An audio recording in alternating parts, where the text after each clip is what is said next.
Hello, and welcome back to another flight review. If you're new here, my name is Jet, and today I'm flying with Scoot for the first time from Singapore to Osaka in economy and ScootPlus.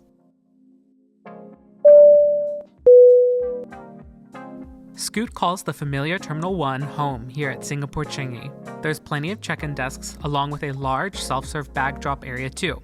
I checked in online, so with a mobile boarding pass, all I needed to do was drop my bag off before heading through immigration. For one 20-kilogram piece of checked luggage, Scoot charges 98 Singapore dollars at the airport, but only 45 Singapore dollars if you pay for it during your initial booking. So my advice is pay for your baggage in advance to save a good chunk of change. Our departure time today is 6:25 a.m., so I got here around 4:30. Terminal 1 is still waking up, so most stores are still closed, but some coffee shops are thankfully open.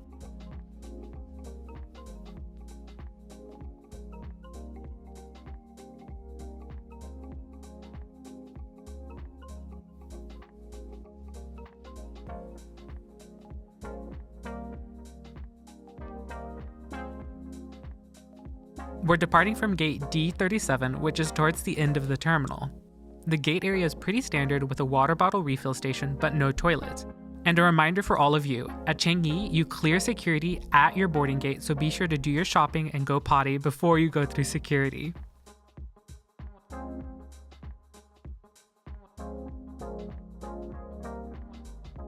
And here's today's aircraft, a 9-year-old 787-9 named Barry with registration 9VOJB.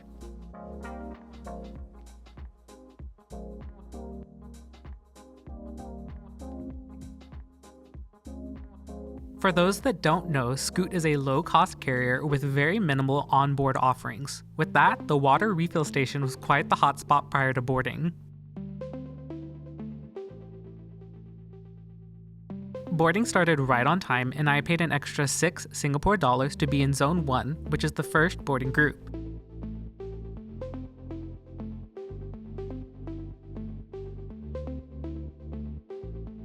Waiting at the L1 door was a friendly Scooty that welcomed me on board. Scoot's 787-9s are arranged in a 2-class configuration. There are 35 ScootPlus seats in a 232 layout at the front, and the remaining 340 economy seats are in a 333 layout in the back.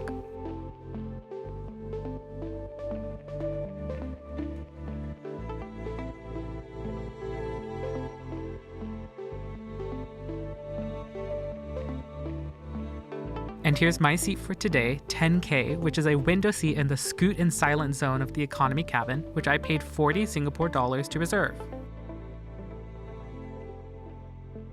The seat features a thick, adjustable headrest with a cover and a decent amount of back cushion too.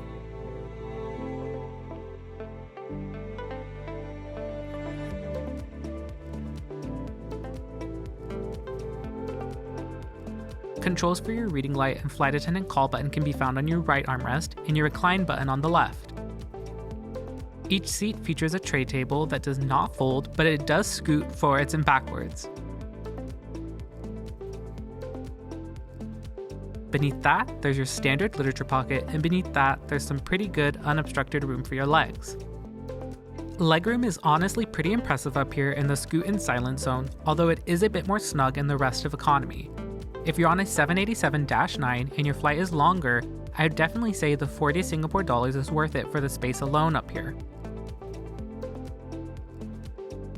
I'd say the seat recline is average, but certainly enough to get comfortable for a 6-ish hour flight.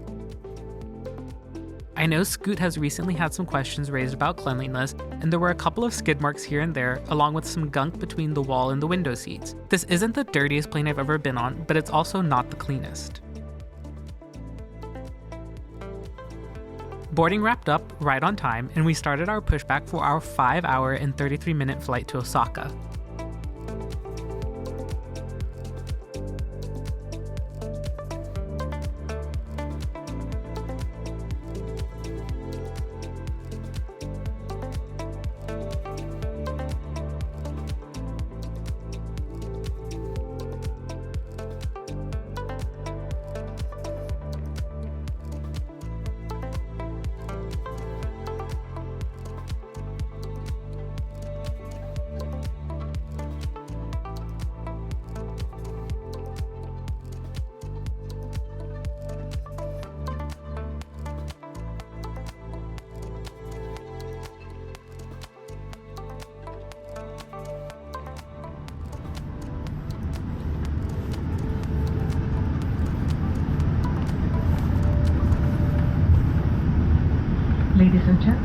ensure that your seat belts are securely fastened to mobile phones and all portable electronic devices are in flight safe mode or airplane mode.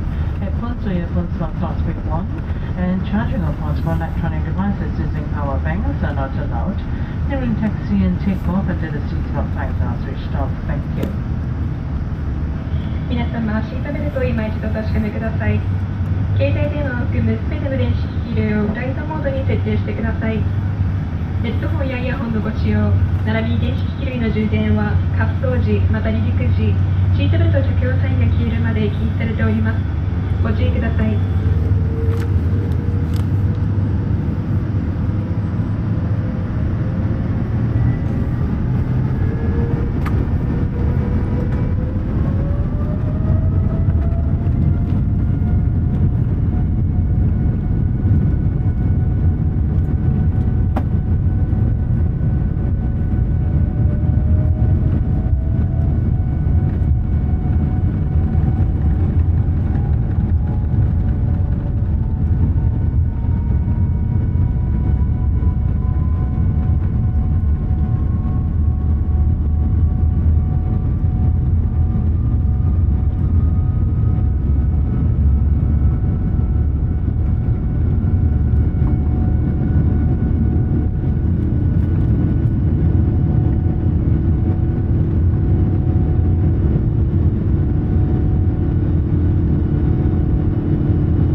Once we were up, the crew made a series of announcements, one of which was offering upgrade to ScootPlus for 175 Singapore dollars. Since I already filmed most of the economy product, I thought I might as well upgrade and see what ScootPlus is like. Today's aircraft got swapped from a 787-8 to a 787-9 last minute, so there were plenty of ScootPlus seats available too. Here's my new seat, 5K, a window seat in the last row of the ScootPlus cabin.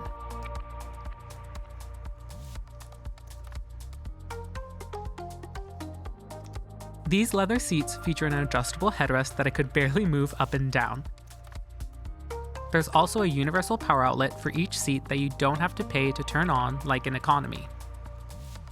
Waiting at my seat was a little cup of water along with a kind of useless 30 megabyte Wi-Fi voucher.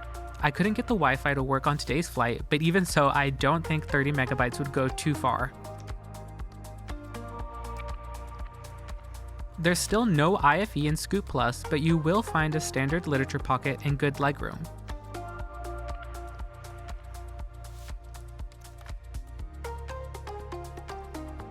ScootPlus seats also feature a leg rest to help you stretch out. Your reading light and flight attendant call button are on the center console, and you'll find your seat controls on your outer armrest. Also in the center console, there's an average size bifold tray table which was pretty sturdy.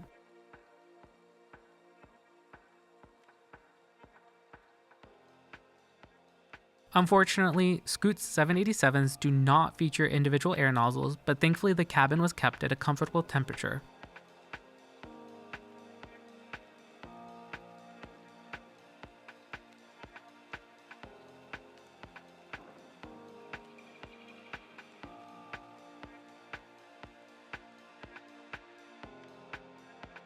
When traveling in ScootPlus, a meal is included. I had already pre-ordered a meal for my economy flight, and they offered me a new one, but I was fine with what I had already ordered.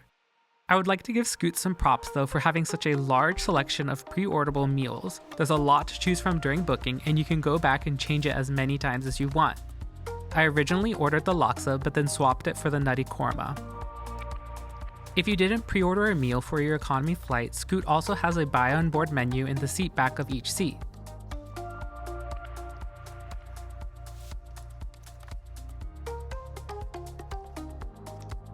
My meal was served all in one tray, and along with the korma came a brownie, a cup of ice, and a cute Pikachu cup, along with a Coke Zero.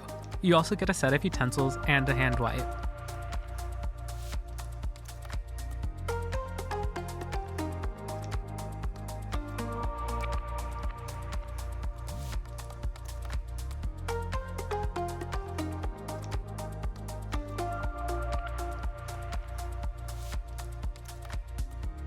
One thing that did surprise me was how clean this brownie was.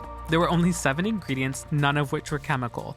Coming from the US, this really surprised me since most everything on our shelves has some type of ick in it. I was not expecting to eat clean on a low-cost carrier like Scoot. Overall, the meal obviously wasn't groundbreaking, but it's all I expected on a low-cost carrier. If you pay for ScootPlus at booking, you're really just paying for the larger seat, extra space, and included extras like baggage and early boarding. I wasn't expecting to be blown away with the cuisine, so the meal was perfectly fine and tasted pretty good too. I used the hand wipe to clean my seat too, and similar to Nonstop Dan, it was pretty gross. But what I think is actually happening is that the gray seat coating is getting rubbed off by the chemicals in the wipe, so it's not all dirt.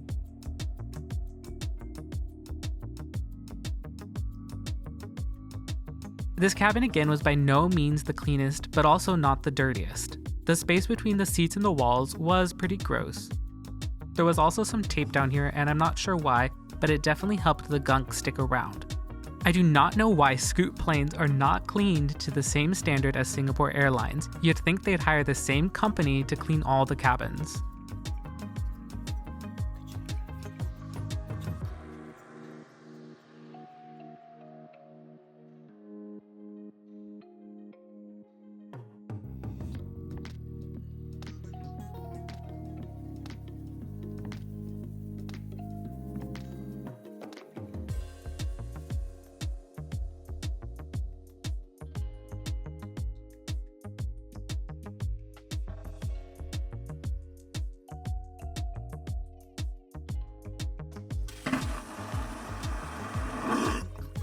One thing that was really clean was the lavatory. Scoot impressively uses 2-ply toilet paper, but aside from that, bathroom amenities are slim to none.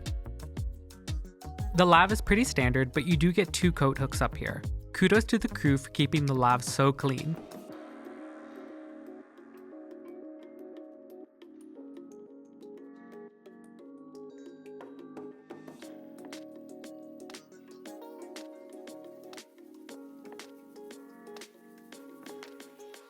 As far as in-flight entertainment goes, you'll need to bring your own. As mentioned earlier, I couldn't get connected to the Wi-Fi. Scoot does offer a little flight tracker with a nice aircraft model, but it really doesn't do anything besides let you zoom in and out. Also, I'm pretty sure they put a 777 skin on a 787 model. Anyhow, here are Scoot's absurd Wi-Fi prices, which I don't think I would bother paying for unless I can guarantee a connection. I mentioned it briefly, but economy seats on Scoot do feature a universal power outlet, but you have to pay to turn it on. It would cost 7 Singapore dollars on today's flight, but as you can see, it varies by flight distance.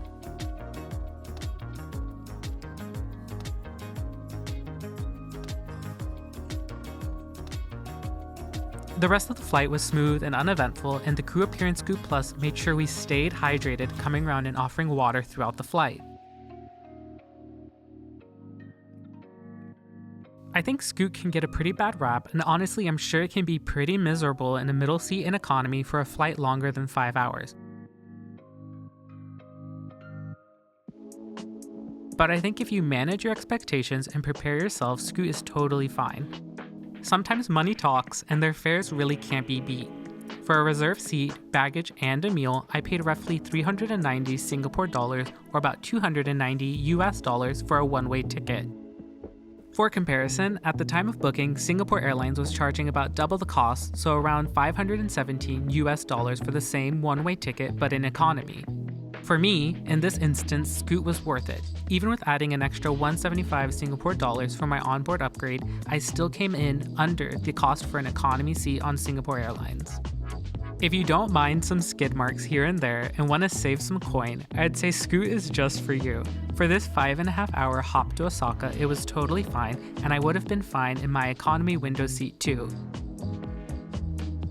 If you find a decent ScootPlus fare, I'd say don't hesitate to book if it's cheaper than economy on another airline. But if ScootPlus costs the same as premium economy on a mainline carrier, I'd definitely say go with the mainline carrier. Today's crew was extremely friendly and very professional. There really wasn't much to critique on this flight as everything was thankfully on time. We even managed to arrive in Osaka almost an hour and a half ahead of schedule. Anyhow, to wrap up, I personally wouldn't hesitate to fly Scoot again if the price was right.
Ladies and gentlemen, welcome to Osaka. We've just landed at Kansai International Airport. We have arrived early, 1 hour and 10 minutes ahead of schedule. The local time right now is 1:14 in the afternoon and the temperature is 18 degrees Celsius. Charging of portable electronic devices using power banks are not allowed during taxi. Please remain seated with your seatbelt fastened. And like always, a huge thank you to all of you for watching another one of my flight reviews. I hope you enjoyed it, and if you aren't already subscribed, please help me out and hit that subscribe button along with the bell so you know when I post a new video. Up next for me is JAL's new premium economy product on their A350-1000, and then I'll be on Delta's inaugural Seattle to Taipei flight in Delta One. Be sure to subscribe so you can see when I post, and thank you again for watching. See you all again next time.